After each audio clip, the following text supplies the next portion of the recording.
Namaste, Hare Krishna. Chapter 2, Sloka 28. Avyakta-ādīni bhūtāni, vyakta-madhyāni bhārata, avyakta-nidhanāny tatra paridevanā.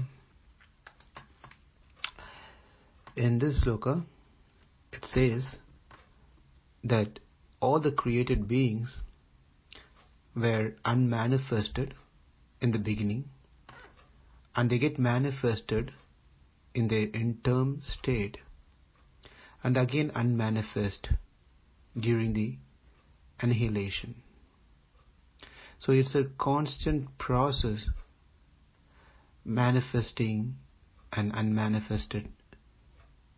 So, question is, why to lament? Tatra paridevanā. Why? What's the reason to lament? The body is made of sky, air, fire, water, and ether, which produce by the combination, which produces further whatever it may be. Every single thing that we are seeing in the world is made of these 5 elements. For example, say a big skyscraper that manifests on the earth. When it is dismantled, the manifestation becomes again unmanifested and remains as atoms in ultimate stage. Therefore, the law of conservation of energy remains. But in course of time, things are manifested and unmanifested. That's the only difference. So why and what's the cause for one to lament in either stages of manifestation and unmanifestation?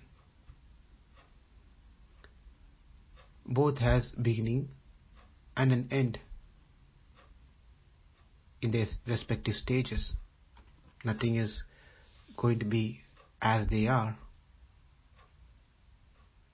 Therefore, one has to accept the Vedic conclusion as stated in Bhagavad Gita: the material body perishable in due course of time, but the soul is eternal. The example that we already saw, that the body is like a dress. So why one has to worry about changing dress? As long as the soul lives forever. It's just like a dream. So one has to come out of the dream and focus more on the reality of the life. The reality is that we are all Atma. Well, we can be talking about this for months and years together. But how much do we understand about the Atma, even after hearing so much? It's quite a surprising, amazing factor. Truth. That leads us to the next sloka, 29. āścarya-vat paśyati kaścid enam, āścarya-vat vadati tathaiva chānyah, āścarya-vat enam anyas shrunoti, shrutvapi enam vedana chaiva kaścit. Very interesting. As this section is coming to an end, and the next sloka Krishna will summarize, and that ends this atma-jnana, the knowledge of Atma. In this particular sloka, Krishna is telling, it's quite amazing.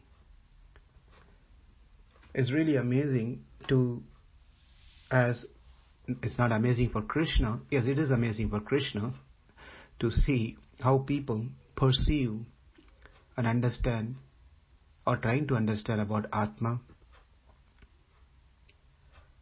Some look on the Atma, our soul, as amazing. They appreciate. Some describe him as amazing. āścarya-vat, vadati. They speak. Āścarya, amazing. And āścarya-vat chaina anyas shrunoti, shrunoti to hear. Some hear of him as amazing.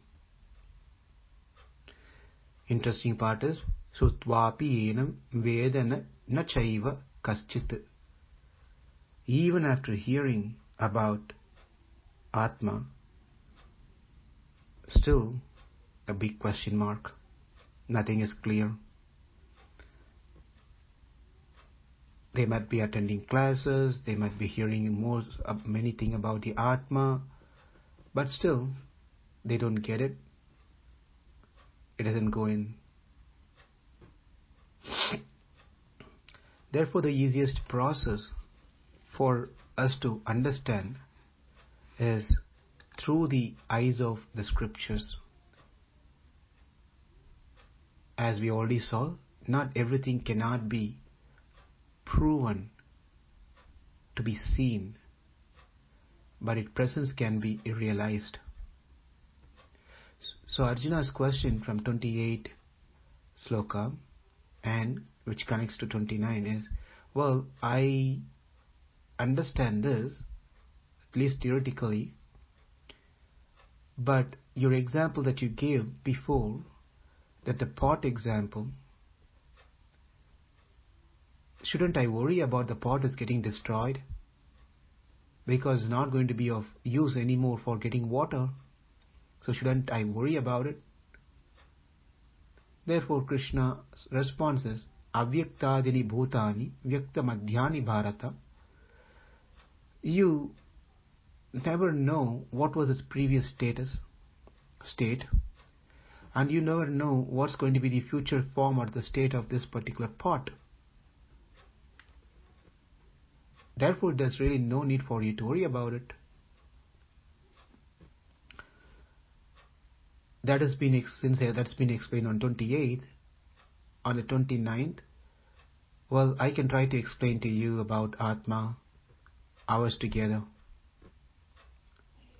days together, weeks and years. But one should have faith. The faith has to be exhibited or shown. And how can we call ourselves we are a faithful person or we are the follower of the Sanatana Dharma? It's pretty simple. Two criteria. Number one is accepting the existence of God.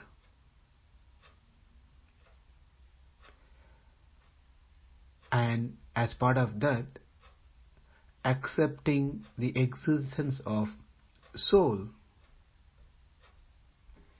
There are two different entities, as Paramatma and Jivatma. Therefore, one has to accept. How do we accept it?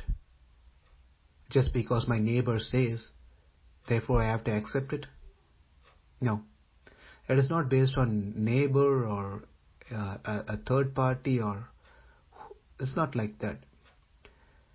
The existence of Atma, existence of Paramatma, and their relationship is all explained in detail in the scriptures, the Vedic scriptures. So, for one to be called themselves to be follower of the Sanatana Dharma, or so-called Hindu,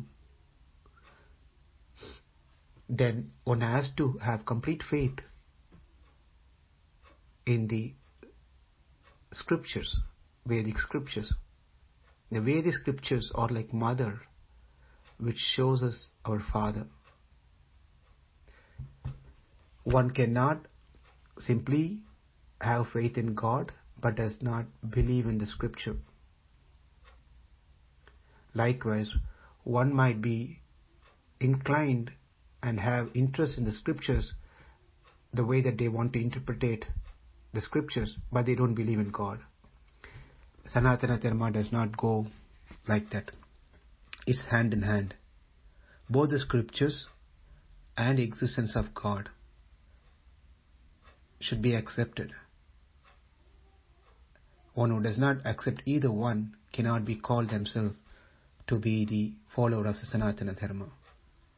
Therefore, coming back to our 29th Sloka, one has to accept Bhagavad Gita as given by Krishna, the Supreme Lord Himself,